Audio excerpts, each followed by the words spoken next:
Welcome to this Cavendish video. Cavendish is a well-respected, high-quality corporate entertainment and corporate hospitality company. We know that the Bribery Act has caused something of a stir recently, and we're delighted to take this opportunity to clarify the position.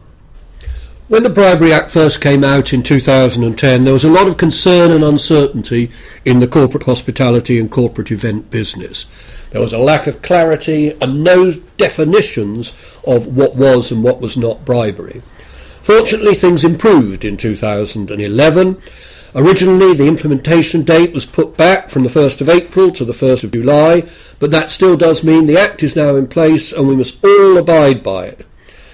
But the Minister of Justice came out and clearly stated corporate hospitality was acceptable. There are good quotations from him and the Director of the SFO on the Cavendish website. There are 6 key tests: proportionality, top-level commitment, risk assessment, due diligence, communication, monitoring and review. Dealing with those 6 in turn, proportionality. Still somewhat subjective and vague and depends on the nature of the industry and the norms, but perhaps the key message here underlined is you must always accompany the guests. Don't just give them the tickets and say enjoy yourselves.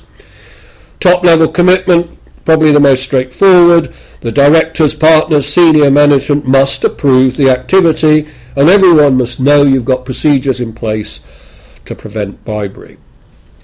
The risk assessment is much more for overseas buyers. You need to know the risk in your sector and research your market. The due diligence procedures are very much about your business partners and suppliers. Why, when and to whom are you releasing funds? The selection of suppliers is absolutely critical. Are they well established and are they reliable? Perhaps the best monitor here is, are they a member of the trade association Eventia? Communication and training. You must have good procedures in place and communicate them regularly. Don't just hand over a manual on day one, but as part of the standard regular training, remind people of the Bribery Act and its implications. The monitoring and review is really an extension of this. The key matter here is keep good records. Who was entertained? By whom? What was the cost? Are all the approvals and sign-offs in place? And why was it done? So in summary, traditional bona fide corporate hospitality is not threatened in any way. You must involve senior management and you must have a clear policy and clear approvals criteria. And you must keep good records of the hospitality and these approvals.